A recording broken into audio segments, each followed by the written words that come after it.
भारत की भाषा विद संदीप भटनागर में आप सबका बहुत बहुत स्वागत है दोस्तों। आज हम बात करेंगे कि कुछ यूएस की आईटी जायंट्स कंपनीज के सीईओज प्राइम मिनिस्टर मोदी से मिले और उन्होंने इंडिया में इन्वेस्टमेंट का वादा किया या उन्होंने अपने प्लान्स बताए कि अगले 4 साल में और 5 साल में इतना इतना पैसा इन्वेस्टमेंट करेंगे इंडिया में। मैंने एनालाइज करने की कोशिश की यही वक्त क्यों। देखिए दोस्तों, ट्रंप इस समय एक तरीके से देखा जाए तो एंटी इंडिया जा रहे हैं। आपने देखा इनका रवैया पिछले 1 साल में। एप्पल को उन्होंने मना किया कि आप इंडिया में इन्वेस्टमेंट मत कीजिए। गूगल को मना किया कि इन्वेस्टमेंट मत कीजिए। इवन अभी देखिए राइस में भी कहते हैं कि इंडिया जो है वो डंपिंग कर रहा है और यूएस ने डब्ल्यूटीओ में एप्लीकेशन भी दिया है अगेंस्ट इंडिया। तो एक तरफ तो यार आप इंडिया इंडिया के अगेंस्ट में जा रहे हैं, दूसरी तरफ यूएस की आईटी कंपनीज इंडिया में आ रही हैं। इसके रीजंस क्या हैं, वो भी ट्रंप के रहते हुए। आज हम इसके बारे में डिस्कस करेंगे। तो दोस्तों, डिस्कस करने के पहले एक बार ये देख लेते हैं कि कौन कौन सी कंपनियां हैं और वो कितना कितना पैसा इन्वेस्टमेंट करेंगी शॉर्ट में। आगे बढ़ने के पहले मैं रिक्वेस्ट करता हूं, जिसने मेरा चैनल सब्सक्राइब नहीं किया है वो प्लीज मेरे चैनल को लाइक कीजिएगा और सब्सक्राइब कीजिएगा। तो ये एक क्रांति का वक्त है दोस्तों, और आप देखिएगा कि अगले 10 सालों में या 10 सालों के बाद you will find a new India, जो कि आज के इंडिया से बहुत अलग होगा। मैं ये क्यों कह रहा हूं कि एक क्रांति आने वाली है और इस क्रांति का नाम है India's tech and AI revolution. इसमें कौन कौन सी कंपनियों ने जो इन्वेस्टमेंट के लिए बोला है? सबसे पहले गूगल, जिसने $15 बिलियन बोला है इन्वेस्ट करने के लिए अगले 5 सालों में। अमेजन, माइक्रोसॉफ्ट, कॉग्निजेंट, इंटेल, ऐसी ऐसी कंपनियों के सीईओ, इनके तो मैं नाम ले रहा हूं कि इन कंपनियों के सीईओ अभी प्राइम मिनिस्टर मोदी से एक वीक के अंदर ही मिले हैं, बी लाइन लगा के। और इसमें जो सबसे बड़ी बात है कि लोग मान रहे हैं कि ये इंडिया जो है वो एफडीआई का, टेक्नोलॉजी का और एआई इन्वेस्टमेंट का और सेमीकंडक्टर का एक तरीके से हब बनता जा रहा है। स्टार्टिंग हो चुकी है। This is very good beginning. तो दोस्तों, शुरू करते हैं। अब मैं पहली कंपनियों से बोलता हूं। सबसे पहले अमेजन। अभी तो उनके सीईओ आके मोदी जी से मिले और उन्होंने कहा कि 2030 तक वो 35 बिलियन का इन्वेस्टमेंट इंडिया में करेंगे। दोस्तों, ये 3 लाख करोड़ रुपए होता है। और बेसिकली उनको करना है AI driven e commerce technology में, लॉजिस्टिक्स में और वेयर हाउसेज में, क्योंकि अब इनका कंपटीशन हो गया है। फ्लिपकार्ट है, मीजो है, बहुत ई कॉमर्स प्लेटफॉर्म्स आ गए हैं जिनसे कंपटीशन बढ़ गया है। इसलिए अमेजोन का जो एक मार्केट शेयर है वो 7% डाउन हुआ है इंडिया में। अब उसको अगर उसको लेवल पे लाना है या अपने बिजनेस को बढ़ाना है, so he has to invest, and this is the very right time to invest. अगर दूसरे उसके पैरेलल में आ गए, then they will lose the time. तो यहां पे टाइम इंपॉर्टेंट है, इन स्पाइट ऑफ दैट कि ट्रंप कहते हैं इंडिया में इन्वेस्टमेंट मत करो। अब दूसरा, जो क्लाउड का बादशाह है माइक्रोसॉफ्ट, उन्होंने भी कमिटमेंट किया है 17.5 बिलियन का, वो 2029 तक। और इंडिया में क्या करेगा वो? एआई डाटा सेंटर्स बनाएगा, स्किल डेवलपमेंट प्रोग्राम्स करेगा, और एज्योर जो उनका है वो क्लाउड एक्सपेंशन करेगा। और ये सब करेगा वो अगले 4 साल के अंदर।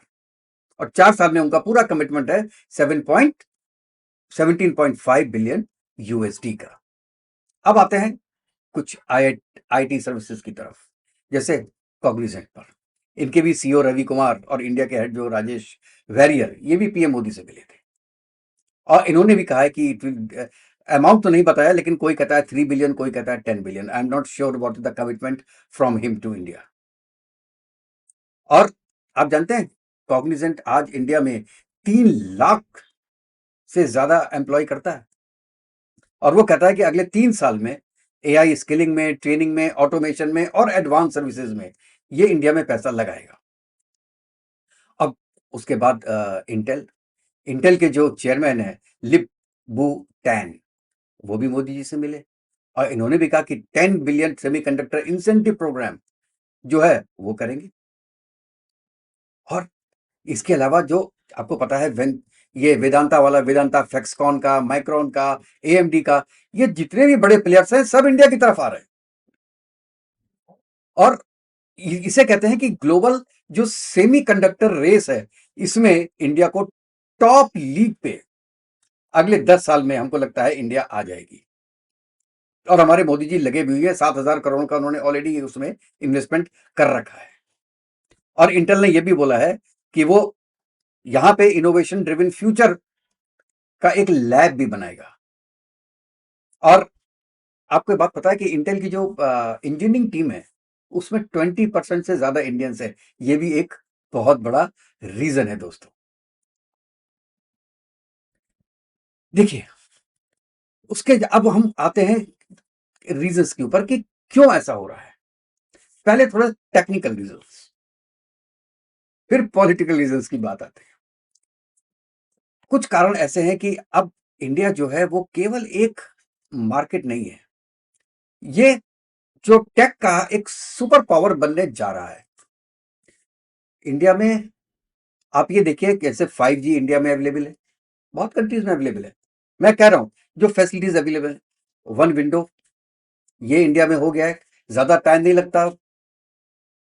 पहले तो महीनों लग जाते थे एक लाइसेंस लेने में, आज वही काम एक हफ्ते के अंदर होता है। डिजिटल पेमेंट्स, पेमेंट्स का इश्यू नहीं है। जैसे क्योंकि यूपीआई इतने तेजी से पूरे वर्ल्ड में फैला है कि लोगों ने सोचा कि यार ये कैसे कर सकता है इंडिया। पूरे वर्ल्ड का 60% जो डिजिटल ट्रांसफर है वो इंडिया में हो रहा है। लोग तो देख रहे हैं ना। ये तो कहते हैं जो एआई टैलेंट का इंडिया तो सबसे बड़ा सप्लायर हो गया साहब। अच्छा, अब इसमें ये एक बात साफ आती कि ये जो मतलब इनकी जो इन सब की जो मीटिंग्स हुई थी, ये एक तरीके से आप ये देखिए ये केवल बिजनेस के लिए नहीं थी, क्योंकि उनको पता है कि यार इंडिया इस वक्त ऐसा है कि आप इंडिया में विश्वास कर सकते हैं। अनस्टॉपेबल है, अनस्टॉपेबल है, इसलिए आप कर सकते हैं। अच्छा, अब कुछ और रीजंस की बात आते हैं। देखिए, मैंने आपको बता दिया, एक तो रीजन है 5G वाला कि सब जगह अवेलेबल है, दूसरा डिजिटल पेमेंट्स है। अच्छा, अब देखिए, इंडिया की आज की एवरेज एज 28 टू 29 ईयर्स, इसको मीडियन एज कहते हैं। और ये 21 में, 2100 में, 2021, 2100 में, आप सॉरी 2100 में, मतलब आज से करीब 75 साल के बाद ये 48 हो जाएगी। मतलब कि पूरी जितनी भी कंपनीज हैं उनके पास अभी 75 ईयर्स तो हैं ही हैं काम करने के लिए इंडिया में, क्योंकि एवरेज एज 28 है। और बाकी जगह नहीं। देखिए, चाइना का पॉपुलेशन कम होती जा रही है, वो कहते हैं 2075 में it will be only 500 to 600 million, आधी रह जाएगी पॉपुलेशन। यूरोप का हाल देख रहे हैं आप। यूरोप तो अपना वर्चस्व खोता जा रहा है, यूके अपना वर्चस्व खोता जा रहा है, बाहर के लोग आके उसके अंदर अब राज करने की कोशिश कर रहे हैं। वहां पे कौन इन्वेस्टमेंट करेगा, क्योंकि लोगों को पता नहीं है कि यूके में 25 साल के बाद क्रिश्चियंस का राज होगा या मुस्लिम्स का राज होगा, यही पता नहीं। फ्रांस में क्या होगा, आपका जर्मनी का क्या होगा, इटली का क्या होगा, पता नहीं। इटली में तो लोकल जो इटली वाले हैं वो 27% है, बाकी सब बाहर के लोग आके रुके हुए। तो आपको हर कंट्री का फ्यूचर दिखाई नहीं दे रहा है कि यार अगले 25 साल 30 साल के बाद ये किस शेप में रहेगा। अमेरिका का पता नहीं, अमेरिका की कैलिफोर्निया कहता है कि हमको अलग स्टेट चाहिए, पता नहीं आपको कि अमेरिका किस शेप में रहेगा। आज डॉलर छाप छाप के वो दुनिया की सबसे बड़ी ताकत बना है, कल ऐसा होगा नहीं, क्योंकि अब मल्टीपोलर वर्ल्ड की तरफ दुनिया जा रही है और वो डिक्लाइन जा रहा है। अब ये देखिए, यूएस डिक्लाइन की तरफ जा रहा है और ये कितने स्पीड से जाएगा किसी को पता नहीं। तो और इन्वेस्टमेंट कहां करेंगे? चाइना में कर नहीं सकते, यूरोप में कर नहीं सकते। अब बाकी कंट्रीज देखिए, एक तरीके से आप ये देखिए कि एक जो रिलीजियस एक्सट्रीमिस्ट है, एक्सट्रीमिज्म है, वो भी बढ़ता जा रहा है। कई कंट्रीज आप ले लीजिए, आप 50 साल पहले का ईरान देख लीजिए, आज का देख लीजिए। 50 साल पहले का अफगानिस्तान देख लीजिए, आज का देख लीजिए। इराक देख लीजिए, पाकिस्तान देख लीजिए, सोमालिया देख लीजिए, इजिप्ट देख लीजिए। आपको सब में चेंज नजर आ रहा है यार। तो ये इन्वेस्टमेंट की जगह तो नहीं है ना, कहां पे कब ग्राह्य तो हो जाए पता नहीं आपको। बांग्लादेश की सिचुएशन किस कंट्री में हो जाए आपको पता नहीं। तो सेफ कंट्री कौन सा है जहां पे इन्वेस्टमेंट करेगा फॉर अनदर 50 ईयर्स? आज की बात नहीं कर रहे, 50 साल के तक, आज से लेके 50-60 साल तक कौन सा कंट्री ऐसा है जो कि स्टिल रहेगा, सेम कंडीशन में रहेगा, और वो लोगों को नजर आता है हिंदुस्तान, इंडिया, क्योंकि यहां पे रिलीजियस टॉलरेंस है, क्योंकि यहां पर 85% हिंदू हैं। हिंदूज में बहुत टॉलरेंस होती है, और ये हमारे मुस्लिम भाई खुद बोलते हैं कि अगर हिंदुस्तान में 50% से ज्यादा मुस्लिम हो जाएं तो 50% हिंदुओं को मार मार के भगा दिया जाएगा यहां से। कहां जाएंगे पता नहीं, या तो कन्वर्ट हो जाएंगे, हमारे बच्चों के बच्चों का नाम भी कुछ अब्दुल टाइप का हो जाएगा, यही होगा, या तो भाग जाएंगे या मर जाएंगे। लेकिन हिंदू ऐसा नहीं है, और ये बात दुनिया जानती है कि ऐसा नहीं है। और इसलिए जो इंडियंस हैं, हिंदूज हैं, बाहर जाते हैं, बाहर की कंपनीज में नौकरी करने जाते हैं। अब देखिए, अपने घर में छोटा सा मंदिर बना लिया, उसी में पूजा कर रहे हैं, और उनको इससे मतलब नहीं है मंदिर जाना है नहीं जाना है, कभी कुछ नहीं मतलब है। उनको ये मतलब नहीं है दूसरे क्या कर रहे हैं कि भाई लोग बुद्ध की पूजा नहीं कर रहे हैं तो हम हमारे दुश्मन हो गए। या कुछ लोग बोलते हैं कि जी आप बुद्ध की पूजा करते हैं इसलिए आप काफिर हो गए। आपको क्या मतलब है यार, हम किसकी पूजा करें ना करें, तुमसे क्या मतलब, अपना काम करो, मैं अपना काम कर रहा हूं। लेकिन नहीं, मतलब हम तो हैं जो है, हम चाहते हैं आप भी हम जैसे बन जाओ। आप उसी की कोशिश करते रहते हो कि आप हमारी तरह बनो। कोई हिंदू ये कोशिश नहीं करता कि आप हमारी तरह बनो, क्योंकि हमारे में तो कोई दूसरा आ ही नहीं सकता। इतनी जाति हैं, इतने ही हैं। और दूसरे जो हिंदुस्तान के मुसलमान हैं, वो हिंदुओं के साथ रह रह के उनमें भी रेजिलियंस आ गया है। बेसिक नेचर तो वही है।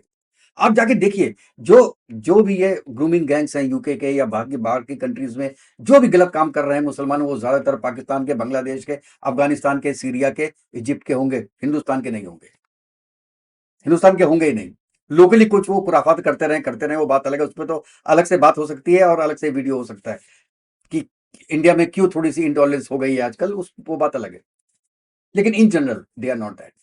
तो India will be the very right place to invest, because that is available in the same condition for next 50 years।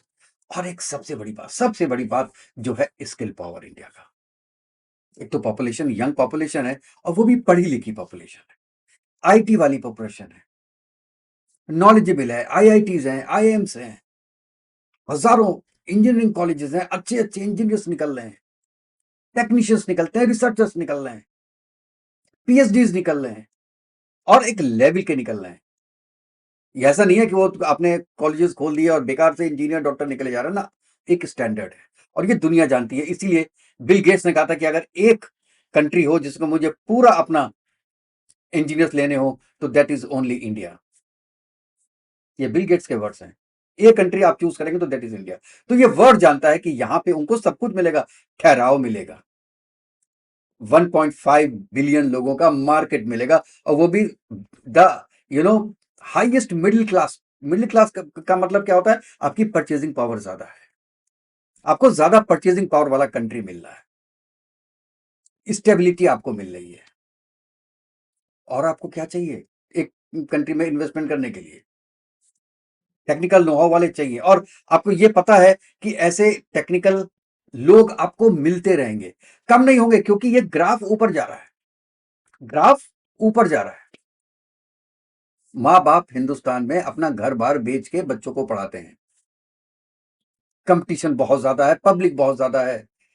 एक एक इंजीनियरिंग कॉलेज में एडमिशन के लिए लाखों लाखों बच्चा बैठता है, तब सिलेक्शन होता है। तो हर माँ बाप जानते हैं कि अगर बच्चा बहुत इंटेलिजेंट नहीं है, बहुत पढ़ाई नहीं की है, तो वो पीछे रह जाएगा बाकी लोगों से। ये चीज दुनिया जानती है। जो डेवलप कंट्रीज है वहां के बच्चे क्या कर रहे हैं, उनके पास स्किल हो सकती है, लेकिन उन्होंने स्किल का यूज ही नहीं किया, फेंटाइल खा के पड़े हुए हैं, या वो मेहनत करने के आदी नहीं है, 8 घंटे से ज्यादा काम नहीं करते एक दिन में, सैटरडे संडे का ऑफ चाहिए। एक हिंदुस्तानी को आप लगा दो 24 घंटे वो काम करता रहेगा अगर उसको पैसा मिल रहा है तो, if is earning out of that. तो everything everything people are getting in one place, और वो है इंडिया। और एक और इंपॉर्टेंट चीज है, उनको एक स्टेबल गवर्नमेंट मिल रही है।